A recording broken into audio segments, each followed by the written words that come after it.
I had always doted on my daughter, probably more than I should have if I am being honest. That was why it hit me so hard when she casually bragged about a lavish vacation she was taking to the coast of California, one that clearly cost well over $20,000, and she was paying for it with my credit cards, without ever asking my permission. I smiled while she talked, because that is what fathers do, but beneath that calm expression, anger simmered and tightened in my chest. I did not say a word at the time. I simply waited. Once they had already left for the trip, I took action. I canceled every credit card connected to my accounts. I shut down every hotel reservation, every flight confirmation, and every prepaid activity tied to those cards. Somewhere along the way, they landed stranded and confused, while I slept better that night than I had in months. When I woke up the next morning, my phone showed 15 missed calls, and I knew that was only the beginning of the fallout. Before all of that, I had been sitting comfortably in my home office late one afternoon, holding a warm mug of coffee while sunlight spilled through the tall windows and glowed across the hardwood floor. My daughter, whom I will call Madison, had been talking nonstop through the speakerphone. "The presidential suite is unbelievable," she said brightly. "It has this massive wraparound balcony that looks straight down at a private beach. Dad, you can literally see dolphins swimming past the bedroom windows." I gently set my coffee down on the desk and leaned back in my leather chair, listening to the excitement bubble out of her. Normally, I would have been smiling ear to ear. Hearing her happy had always been one of my favorite things. But something about this conversation felt off, like a sour note hidden inside a cheerful song. "That sounds incredible, sweetheart," I replied evenly.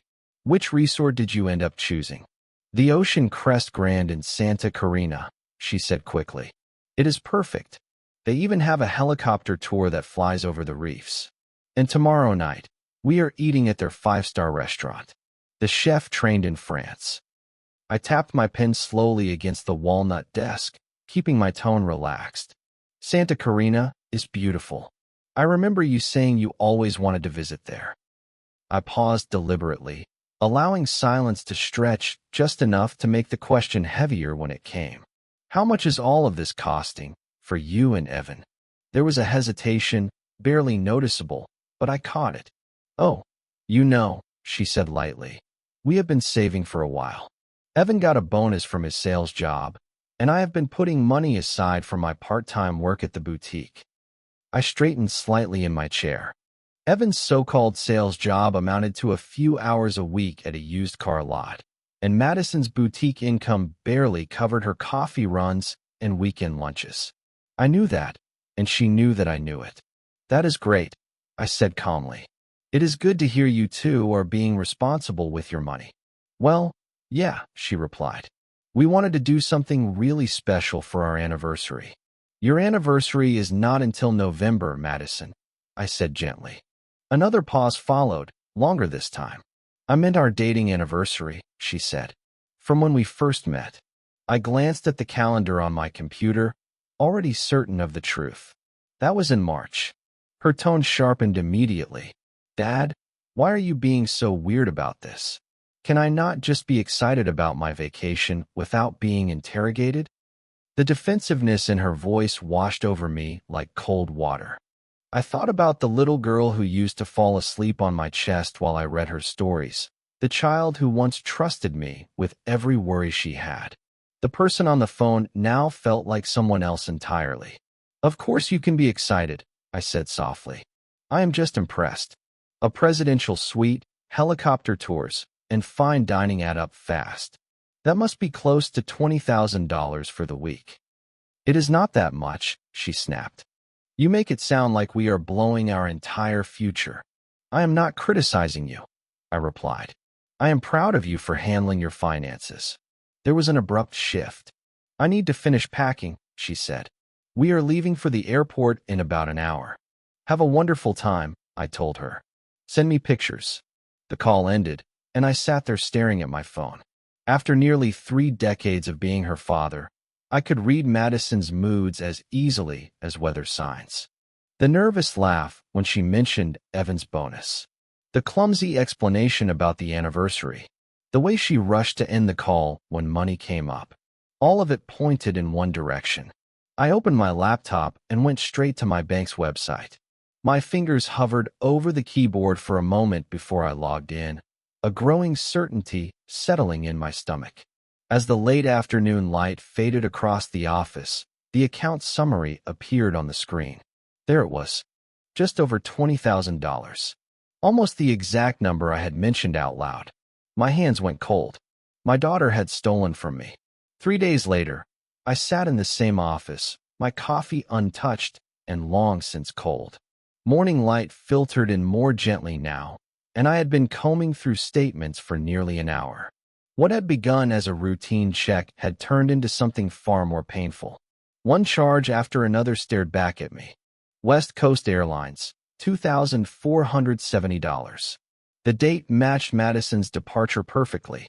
Below that was Ocean Crest Grand Resort, $12,450. Coastal Car Rental, $890. Sky Blue Helicopter Tours, $1,200. Seaside Dining Experience, $750. I reached for my calculator even though I already knew the result. $18,137. Close enough to my estimate to make my chest tighten painfully. Every charge was on my American Express card. The one I had given Madison 3 years earlier for emergencies only. The one she had promised to use responsibly. The one I had stopped monitoring because I trusted her. My phone buzzed with a message from her. Having the best time ever. The suite is unreal. I took a screenshot, then opened my contacts and called her. It rang 4 times before she picked up. "Hey, Dad," she said cheerfully. "What is going on?" "Hi, sweetheart," I replied. "How is California treating you?" "Oh my gosh, it is absolute paradise," she said. "We just finished the helicopter tour, and tonight we are going to that restaurant I told you about. Evan is taking pictures of everything." "I am really glad you are enjoying yourselves," I said. As she talked, I clicked through additional statements and found even more charges. "Madison," I continued, "I need to ask you something." "Okay," she said. "What is it?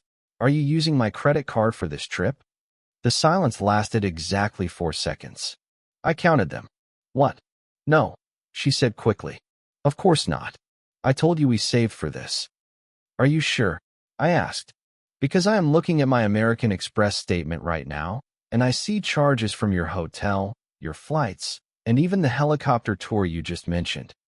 That cannot be right," she said. "Maybe someone stole your card information. You should call the bank immediately." Her voice sounded smooth and rehearsed, the same tone I had heard from business associates trying to hide costly mistakes. Calm, concerned, and entirely fabricated. "I am sure that must be it," I replied evenly. "I will call them right now. Thank you for confirming it was not you." "Of course," she said quickly. "I would never do something like that. You know I would ask if I needed help." "I know," I said. "Enjoy the rest of your trip." "Thanks, Dad. I love you." "I love you too." I ended the call and stared at the phone in my hand. She had not hesitated. She had not deflected. She had lied directly to me and constructed a detailed story about fraud, complete with fake concern for my finances. In that moment, I understood that this was no longer just about money. I leaned back in my chair and closed my eyes, letting the weight of it all settle in. The little girl who used to come running to me in tears to confess she had broken a vase, often before I had even noticed it was chipped, had just stolen thousands of dollars from me and lied about it with a level of polish that felt almost professional. I felt sick realizing how easily she had done it. At some point along the way, I had stopped being her father and become her safety net, her personal bank, her easy mark. I did not even know when that shift had happened. That evening, I wandered into my study, drawn there almost without thinking. I pulled a few old photo albums off the shelves, ones I had not opened in years. The burgundy leather covers felt worn and familiar beneath my fingertips as I flipped them open, releasing decades of carefully preserved family memories. There she was at 5 years old, missing her front teeth and grinning proudly beside her first bicycle. It was a pink princess model she had spotted in a store window and declared to be the most beautiful thing she had ever seen. At the time, it had cost me nearly 2 weeks of pay. I remembered working overtime for an entire month just to make sure I could afford it, telling myself it was worth every extra hour. I turned the page. There she was again at 16, leaning against her first car. Not the practical used sedan I had suggested, but the shiny BMW convertible she had begged for instead. "Everyone at school drives nice cars, Dad," she had told me. "I will be so embarrassed if I do not." That car had cost $38,000. 6 months later, she had totaled it. Another page. Her college graduation. Her smile was bright beneath her cap and gown. For full years at a private university out of state. Tuition, housing, and expenses had totaled well over $160,000. She had changed her major 3 times and graduated with a degree in art history she never once used. I closed that album and reached for another one nearby. This one was thinner, less polished, and far less complete. It held photos of my other child, Daniel, though you would never guess they were raised by the same parent. There he was at his high school graduation, wearing a borrowed tie and holding a part-time job at a grocery store so he could save money for community college. His car was a 15-year-old Honda Civic he had bought with his own money and maintained himself. The difference between the 2 albums was impossible to ignore. Daniel had asked me for help exactly 3 times in his adult life. Once, when his car needed repairs and he needed a small loan. He paid it back within 2 months.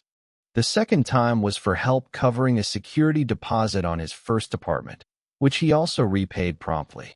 The third time had been last year, when he quietly asked if I might be able to help with some wedding expenses. He had not demanded anything. He had not assumed I would say yes. And when I offered to cover the entire wedding, he insisted on paying for half himself. I opened my laptop and pulled up the financial records I had been compiling over the past few days. Seeing the numbers laid out so clearly made my stomach turn. Her college education, $160,000.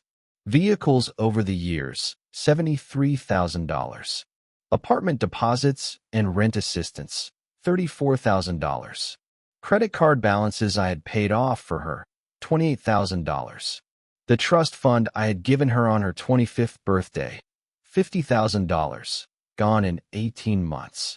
The total came to $345,000.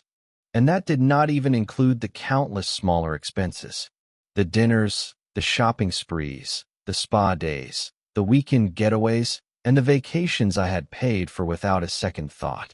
Daniel's total financial assistance over his entire adult life came to $8,500.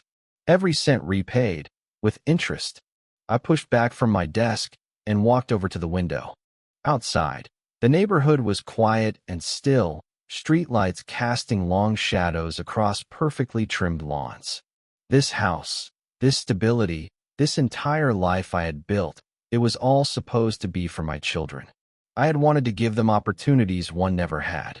Somewhere along the way, I had done one of them a terrible disservice. The photo albums were still open on the desk, showing 2 lives that had started in the same place and taken completely different paths. One child had learned independence and accountability. The other had learned that her father would always be there to fix whatever went wrong. I closed the albums and stacked them neatly back on the shelf.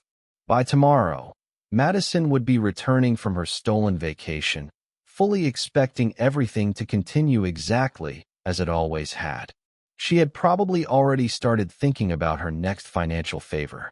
But something inside me had changed over these past few days.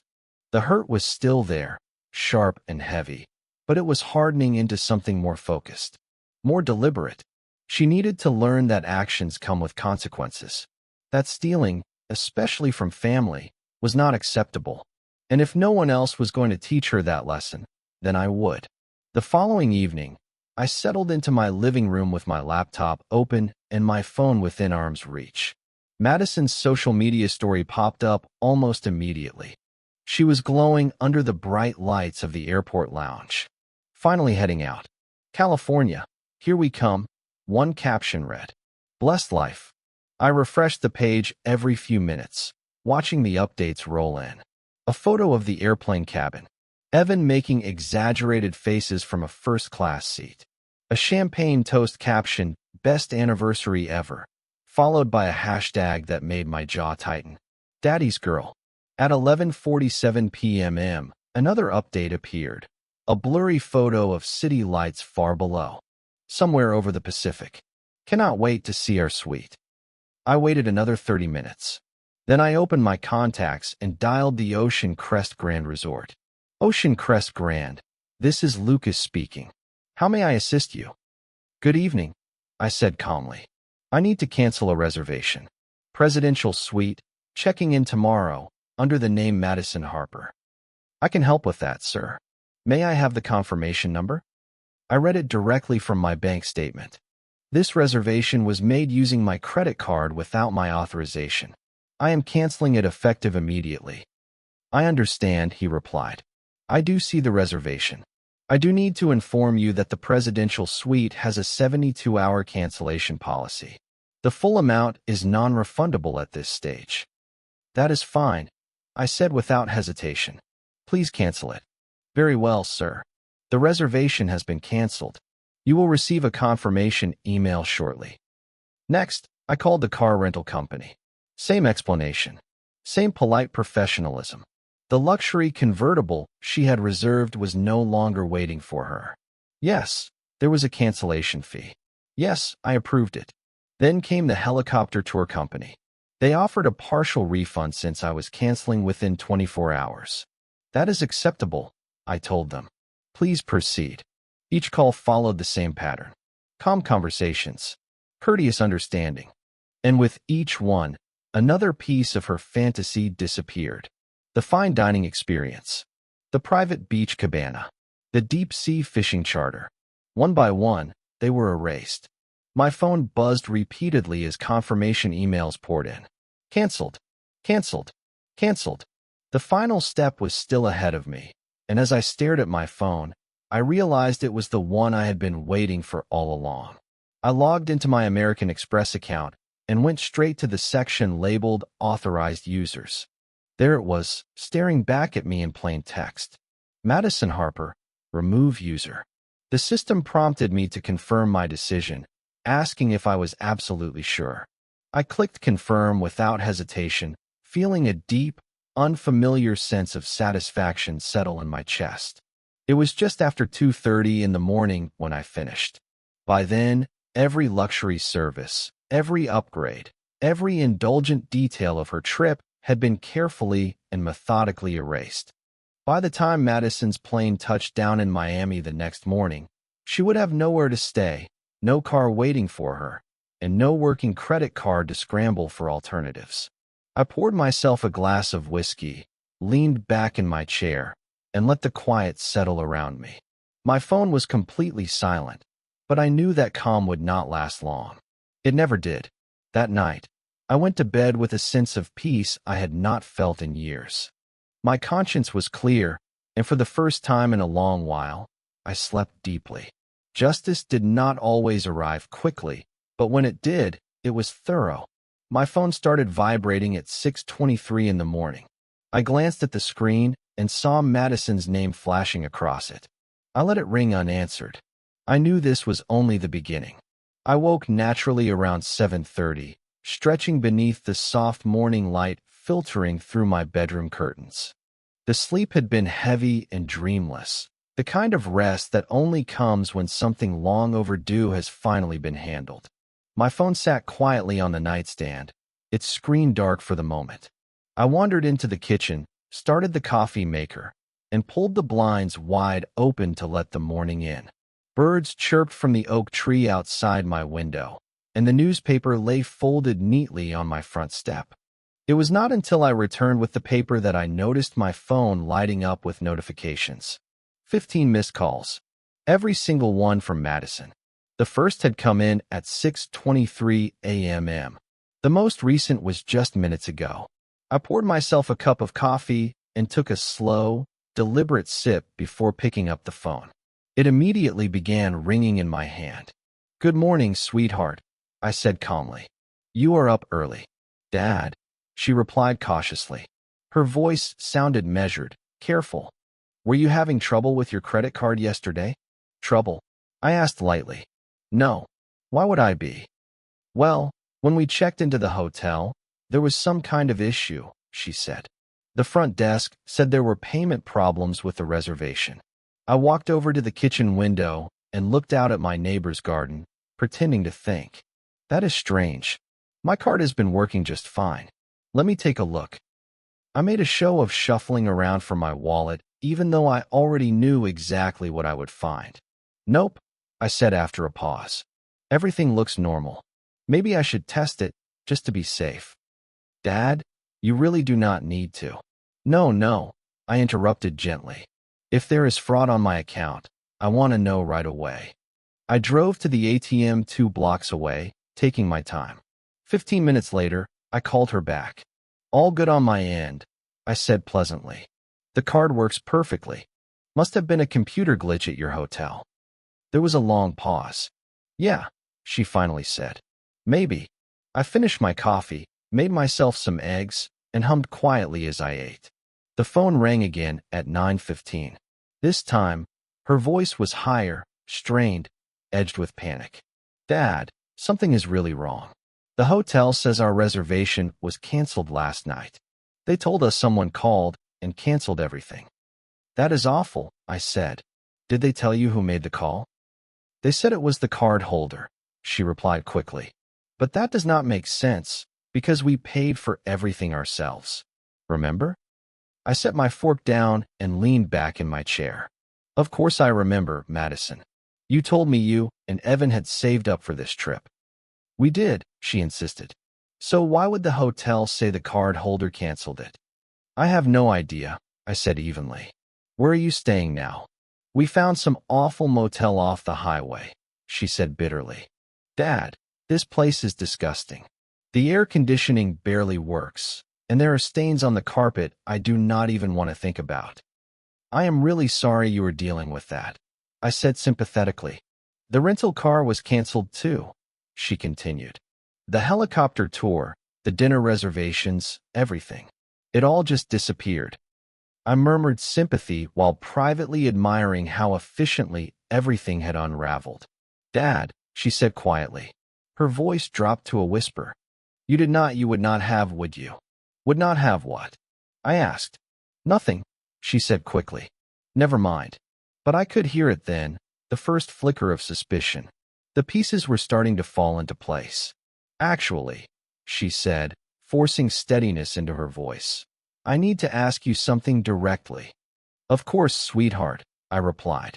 "Ask me anything. Did you cancel our reservations?" The question hung between us, heavy and sharp. I set my coffee cup down slowly. The time for pretending was over. "Yes," I said. "I did." The silence that followed lasted exactly 7 seconds. I counted every one. "What?" she finally gasped. "What do you mean?" "I mean, yes, Madison," I said calmly. "I canceled every reservation, every tour, and every service you booked using my stolen credit card." "Stolen?" she snapped. "Dad, I did not steal anything. I just borrowed it." $18,137. I replied evenly. West Coast Airlines, April 15th. Ocean Crest Grand Resort, April 15th. Coastal Car Rental, April 16th. "Would you like me to keep going?" "You do not understand," she said frantically. "It was temporary. I was going to pay you back." "With what money?" I asked. "Your $9 an hour boutique job? Evan's 3 hours a week car lot position?" "We have savings," she insisted. "No," I said flatly. "You had my money. You took it without asking. That is theft." Her breathing became uneven. "Fine. So I used your card. So what? You are my father. It is not like I am some stranger. Being my daughter does not give you the right to steal from me." "I was not stealing," she shot back. "You are being so dramatic. It is family money anyway. What is yours is eventually mine.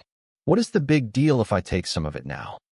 The entitlement in her voice landed like a punch to the chest. Eventually, I said quietly, "You are not entitled to anything I earned." "Come on, Dad," she pleaded.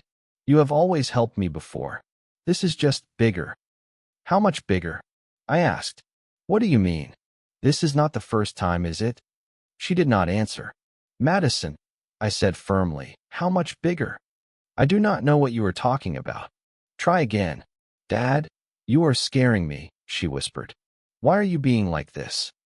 "Because my daughter is a thief," I said, "and I am finally realizing how bad it has gotten." "Do not call me that." "Then tell me the truth," I said. "How long have you been using my card without my permission?" "It is not like that," she said quickly. "I mean, it was just little things sometimes. Dinners out, gas when I was short, stuff like that." "How long, Madison?" I asked flatly. "How long have you been doing this?" There was a pause, then a reluctant sigh. "Maybe a few months. But Dad, it was never anything big. Just when I needed help and I knew you would say yes anyway, if I asked." "A few months." My hands started to shake, not from fear, but from the effort it took to keep my anger under control. "So instead of asking your father for help like a normal adult, you decided to steal from me for months." "I am going to pay it all back," she rushed to say. "With what money?" I shot back. "I will get a better job. I will work overtime." "I will." "You will what?" I interrupted. "You cannot even hold on to the part-time job you already have." "That is not fair," she snapped. "Fair?" My voice rose, and this time I did not try to stop it. "You want to talk about fair? Fair would have been asking me for help. Fair would have been respecting the man who raised you, fed you, clothed you, and paid for nearly every aspect of your life for 29 years. "You are being horrible," she said coldly. "No," I replied. "I am being honest. And clearly that is something you are not used to hearing." The line went dead. I stared at my phone for a few seconds, then stood and walked straight to my computer. If she had really been stealing from me for months, I needed to know exactly how much damage she had done. Guessing was no longer acceptable. I logged back into my American Express account and started scrolling backward through the statements. February, January, December. There it was. A restaurant in Manhattan, $347. I remembered asking her about that weekend trip. She had smiled and told me her friend had covered dinner. November. A charge at a high-end department store. $892. That was the shopping trip for interview clothes she claimed she had paid for with her savings. October. A luxury hotel in downtown Atlanta. $445. The girls' spa weekend she had bragged about getting at such a great deal. September. A designer boutique. $1,200. The purse she had said was a gift from Evan. As I kept scrolling, the numbers continued to climb. Restaurants, clothing stores, hotels, jewelry counters, beauty treatments. Every single charge tied to my card. Every single one explained away with a smooth lie delivered straight to my face. I grabbed my calculator and started adding. The vacation was not the problem. It was just the most dramatic example. Unauthorized charges over 6 months totaled $23,470. Nearly $24,000. Stolen slowly, deliberately, piece by piece. I leaned back in my chair and stared at the screen, my chest tight. My daughter had not just crossed a line once. She had been systematically robbing me for half a year while thanking me for being such a supportive father. The phone in my hand felt heavier than it should have. I needed air, space, anything that was not numbers, receipts, and the growing realization that I had raised someone capable of this.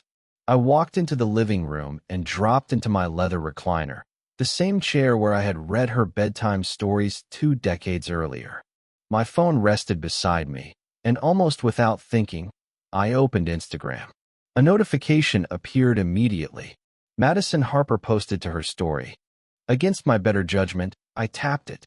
The screen filled with shaky video footage of a rundown roadside motel. Her voice narrated over peeling wallpaper and a flickering bathroom light. So this is where my father forced me to stay on what was supposed to be my dream vacation, she said. This is what happens when you have a controlling, manipulative parent. The camera swept across stained ceilings, threadbare carpet, a broken air conditioning unit, and a view of a parking lot packed with semi-trucks. The video ended, but more story icons popped up. I tapped the next one. A close-up photo of her face. Mascara streaked down her cheeks. Her eyes were red and swollen from crying. The caption read, "When your own father sabotages your happiness because he cannot stand to see you succeed. Toxic parents. Financial abuse." My grip loosened, and I nearly dropped the phone. Another story appeared. A block of text on a black background. Growing up with a father who uses money to control every aspect of your life. Who promises love but delivers conditions. Who cannot stand to see his children independent or happy. Trauma talk. Generational trauma. Narcissistic parents. The comments were already flooding in. Girl, cut him off completely. You deserve so much better than this. Toxic parents never change. Go no contact. Sue him for emotional damage. I kept scrolling, my stomach sinking lower with every post. Story after story reframed me as an abusive, controlling villain who had ruined her life out of spite. The final story was a direct video message to the camera. To everyone asking what happened, she said softly, wiping at her eyes. My father has always been like this. Growing up, he would promise things and then take them away if I did not behave exactly how he wanted. Nothing was ever unconditional. And now, as an adult, he is still trying to control me by canceling a vacation that I worked so hard to afford. She worked so hard to afford it with my stolen money. He cannot stand that I am independent now, she continued, that I do not need him anymore. So he punished me by calling my hotel and pretending there were payment issues.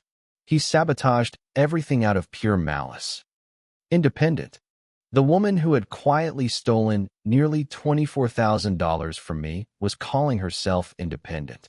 I am sharing this because I know other people have parents like this, she finished. You are not alone. Sometimes the people who are supposed to love us unconditionally are the ones who hurt us the most. The video ended with her wiping away a tear and staring into the camera with practiced vulnerability. I closed the app and set the phone down, my hands shaking. In the span of 3 hours, my daughter had stolen from me, lied to me, publicly smeared me, and reinvented herself as the victim of my abuse. She had transformed a clear case of theft and consequences into a full-blown social media campaign designed to destroy my reputation and harvest sympathy. The comments kept pouring in, hundreds of strangers piling on, convinced they knew exactly who I was. I looked around my living room at the framed photos lining the mantel. Madison in her graduation cap. Madison smiling at holidays. Madison beaming beside gifts I had worked years to provide. And for the first time, I understood something with painful clarity. This was no longer just about money. I stared at the framed photographs lining the mantel. Madison at her college graduation. Madison blowing out candles at birthday parties. Madison tearing into presents on Christmas morning, Madison smiling on family vacations. Every one of those moments had been funded by the same man she was now labeling abusive to strangers online. The same man who had just uncovered that she had been quietly stealing from him for 6 straight months. If Madison wanted to cast me as the villain, then she was about to learn what real consequences looked like. I picked up my phone and dialed my attorney's office. Carter and Lewis, this is Amanda, a calm voice answered. Amanda, this is Thomas Harper, I said. I need an emergency appointment with Greg Carter first thing tomorrow morning. Of course, Mr. Harper, she replied. May I ask what this concerns? My eyes drifted back to a photo from Madison's Sweet 16 party. She had her arms wrapped around my neck, whispering that I was the best dad in the world. Trust fund modifications, I said evenly, and changes to my will. The next morning, I sat in Greg Carter's office at precisely 9 o'clock, dressed in my best suit. a leather portfolio resting on my lap. Greg had been my attorney for over 15 years. He had handled my business interests, my divorce, and every major legal decision I had made since. If there was anyone I trusted to guide me through this, it was him. "Thomas," he said, standing to shake my hand. "Amanda told me this was urgent. What is going on?" I opened my portfolio and laid the printed bank statements across his polished desk. "I need to modify a trust fund," I said, "and I need to revise my will." Greg leaned back slightly, fingers steepled. "Which trust are we discussing?" "The one I established for Madison's 30th birthday," I replied. $200,000, scheduled to vest next year. He nodded. "I remember it well.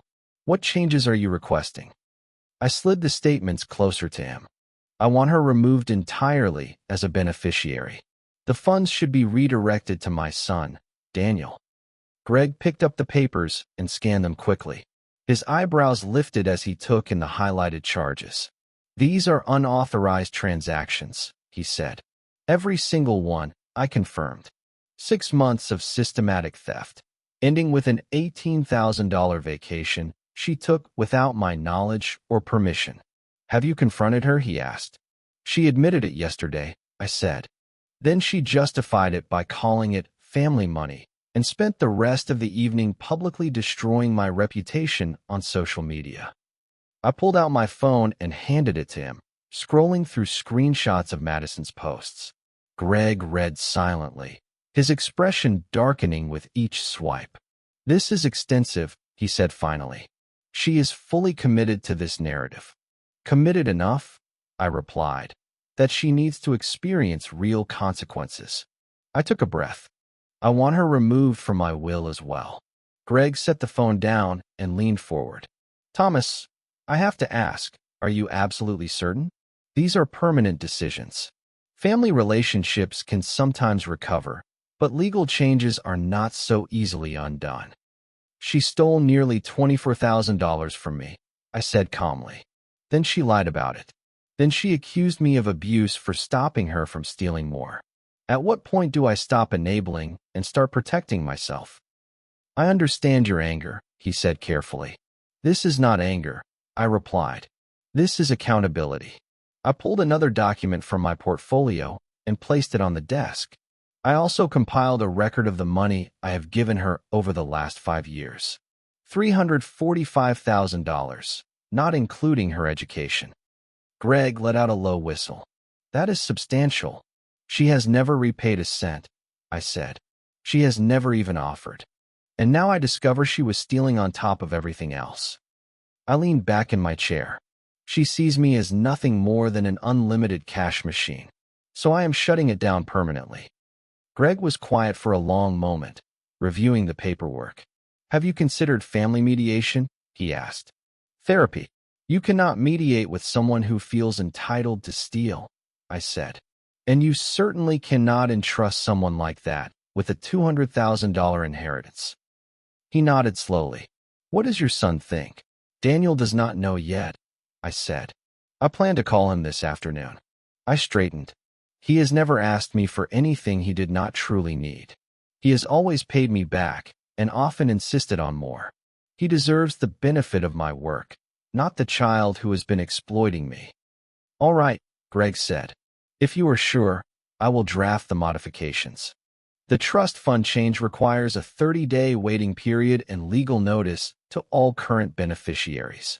The will revisions can be executed immediately." "How long before everything is final?" I asked. 6 weeks for the trust changes to become binding," he said. "The will takes effect as soon as you sign." "And she will be notified?" "Yes," he confirmed. "She will receive formal legal notice. It is required." I smiled for the first time in days. Good. I want her to know exactly what her choices cost her. Greg stood and began pulling forms from his file cabinet. "I will need your initials on several sections and updated beneficiary information for Daniel. Are you ready to proceed today?" "I have been ready since yesterday morning," I said. 2 hours later, I walked out of Carter and Lewis with a thick folder of legal documents and a calm, settled certainty in my chest. The trust fund I had created as a safety net for Madison was now designated for Daniel, the child who had earned it through years of integrity and self-respect. My will no longer contained her name anywhere. I sat in my car in the parking garage, the documents resting on the passenger seat. In 6 weeks, Madison would receive official notice that she had been disinherited. She wanted independence. She was about to have it, completely and permanently. I pulled out my phone and scrolled to Daniel's number. A red light gave me time to dial. I sat there watching traffic flow past on an ordinary Wednesday afternoon while my life quietly shifted into a new chapter. He answered on the second ring. "Hey, Dad. What is going on?" "Hi, son," I said. "I have some important news to share with you. Are you somewhere you can talk?" "Yeah," he replied. "I'm just wrapping up lunch at work. Everything okay?" I pulled into my driveway and shut off the engine. "I need to tell you about some changes I have made," I said slowly, "to my will and to Madison's trust fund." There was silence on the line. "Dad, then what is going on?" Daniel asked, his voice tight with confusion. I took a breath. "Daniel, I am transferring Madison's $200,000 trust fund to you, and I have removed her from my will entirely." There was a sharp pause. "What? Why would you do that? Dad, what happened?" I gathered the documents from my passenger seat, walked into the house, and settled into my office chair before answering. Madison has been stealing from me for months. Nearly $24,000 in unauthorized charges on my credit card. "That cannot be right," he said immediately.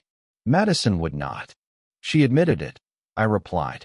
"Daniel, I have every statement, every receipt. It is all documented." I opened my laptop and pulled up the account summaries. "If you want, I can walk you through every charge." Another pause. "Yes," he said quietly. "I need to understand what you are telling me." So I went through them one by one, carefully and methodically. The restaurants, the shopping sprees, the hotels, the spa weekends, the vacation, each charge with its date and exact amount. With every item, Daniel grew quieter. And when I confronted her, I continued. She told me it was family money anyway, that she was just borrowing it. Then she spent the rest of the day posting online about what an abusive, controlling father I am. Daniel was silent for a long moment. "Dad, when was the last time you really talked to Madison? I mean, actually talked." I thought for a second.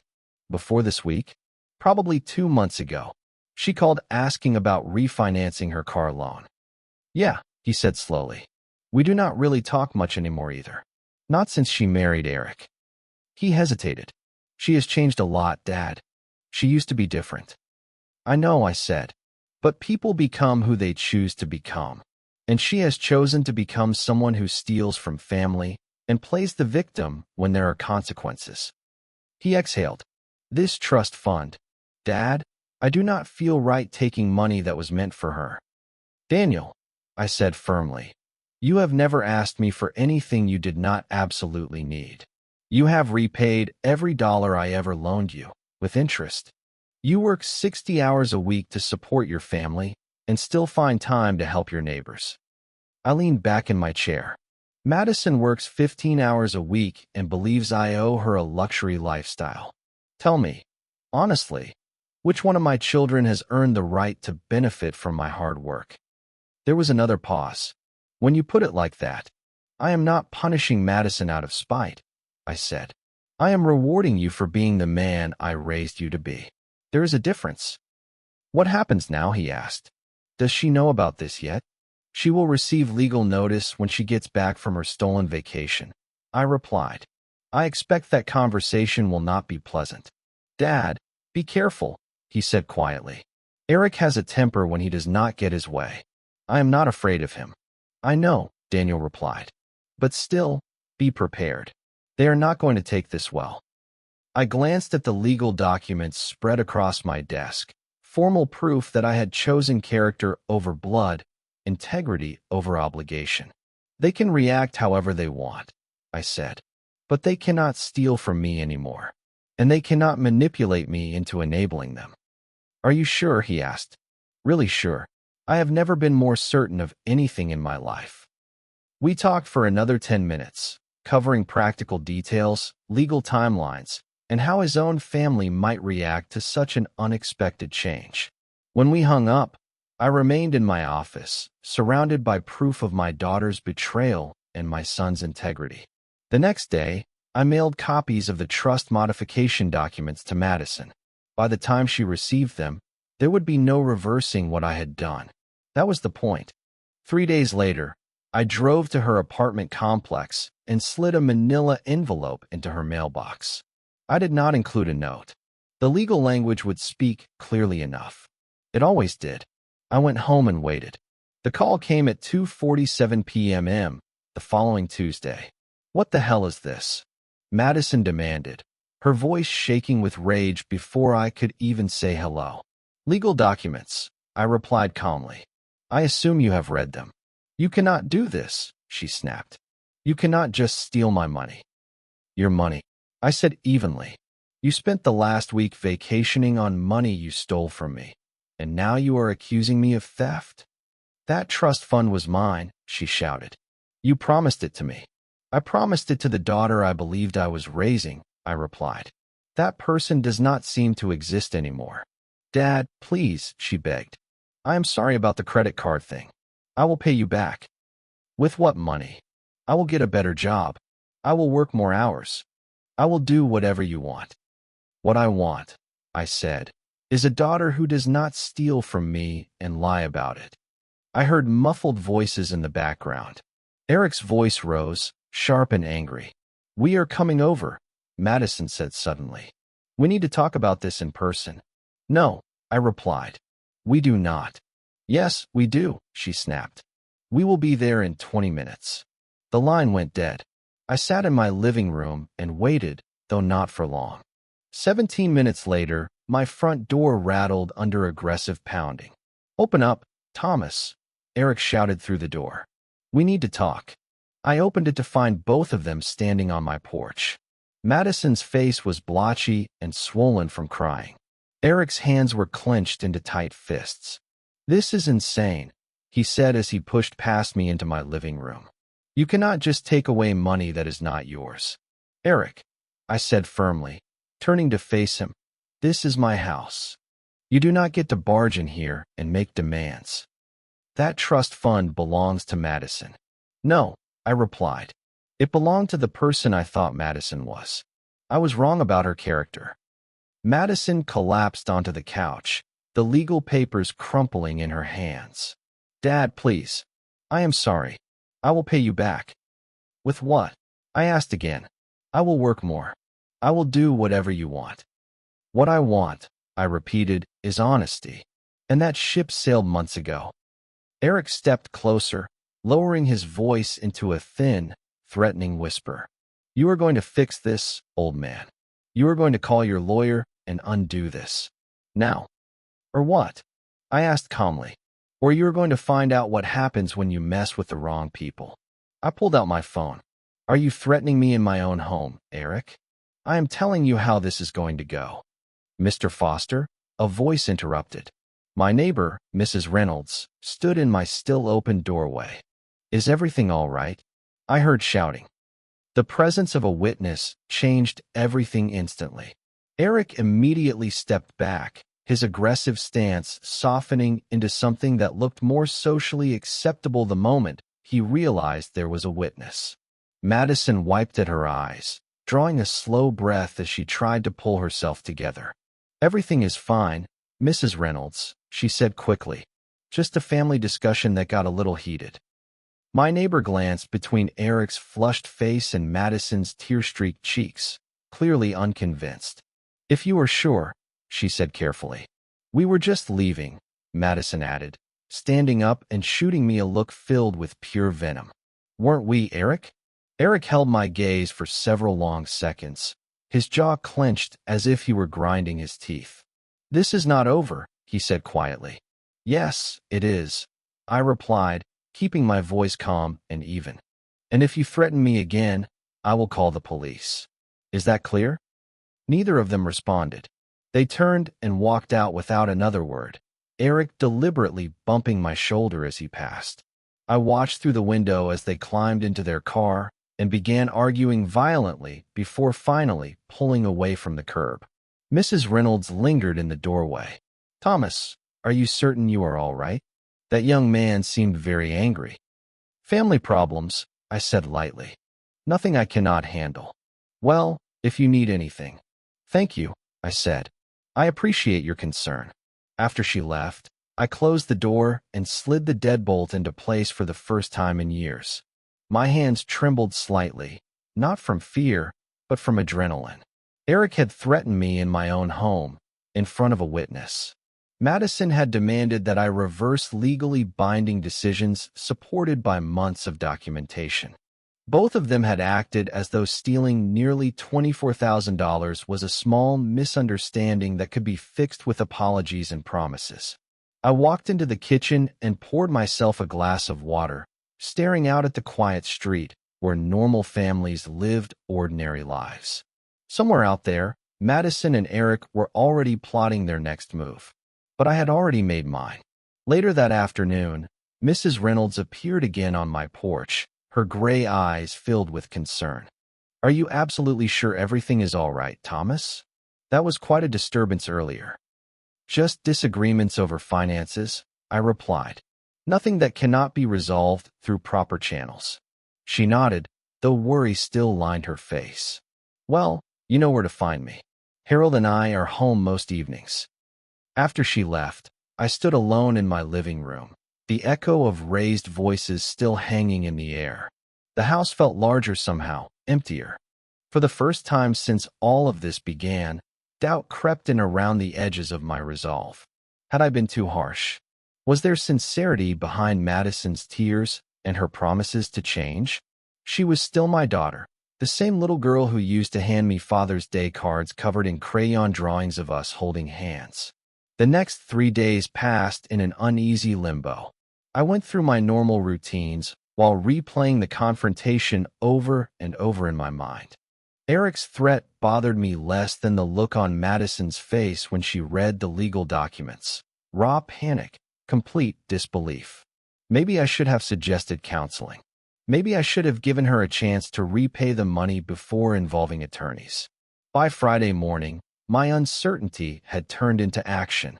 I reached for my phone, planning to call my lawyer to discuss possibly reversing some of the changes. That was when the doorbell rang. A young man in a courier uniform stood on my porch holding a clipboard and an official-looking envelope. "Thomas Harper? That is me. Please sign here," he said. "You are being served." I signed without thinking and took the envelope, my stomach sinking even before I opened it. Inside was a formal lawsuit filed by Madison Harper against me. The claims were staggering: psychological abuse, financial manipulation, intentional infliction of emotional distress. I read the document slowly, disbelief growing with every paragraph. According to her complaint, I had systematically controlled her through money. The trust fund she had never earned was framed as promised compensation for years of emotional abuse. Canceling the vacation she paid for with stolen funds was portrayed as malicious sabotage meant to cause maximum psychological harm. She was demanding $250,000 in damages. The lawsuit painted me as a monster who had tormented his daughter for years, using finances as a weapon to control her life. Every boundary I had ever set, every consequence I had imposed, was twisted into alleged proof of abuse. Reading her version of our relationship felt like staring into a warped mirror where ordinary parenting had been turned into cruelty.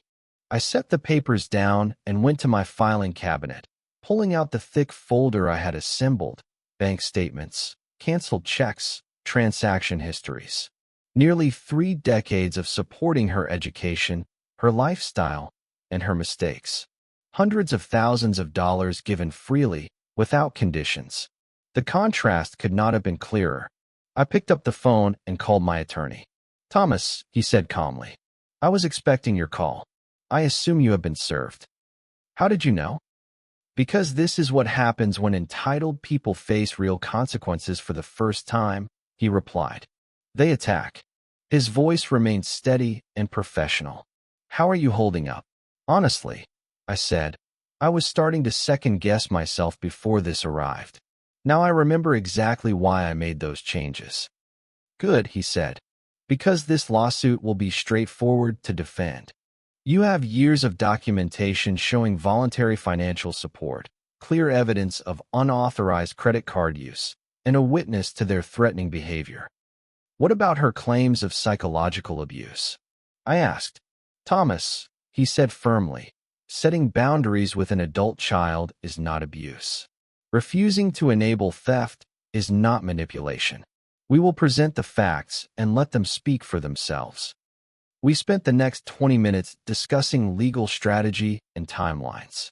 When the call ended, I felt something settle inside me. Any remaining doubt was gone. When I ended the call, I felt steadier than I had in weeks. My resolve no longer wavered. I spread the lawsuit papers across my dining table and placed my own documentation beside them, lining everything up carefully. Bank statements, receipts, timelines, correspondence. The contrast was undeniable. Every accusation Madison had made about my character collapsed under the weight of decades of evidence proving the exact opposite. As I organized my defense, something unexpected happened. I did not feel anger. I did not feel bitterness. Instead, a deep, quiet sense of peace settled over me. By filing that lawsuit, my daughter had done something I did not even realize I needed. She had proven, in formal legal language submitted to a court of law, that she had become exactly the person I feared she had become, someone willing to lie, manipulate, and destroy family bonds rather than accept responsibility for her own choices. The last traces of doubt disappeared. This lawsuit was not an attack on my character.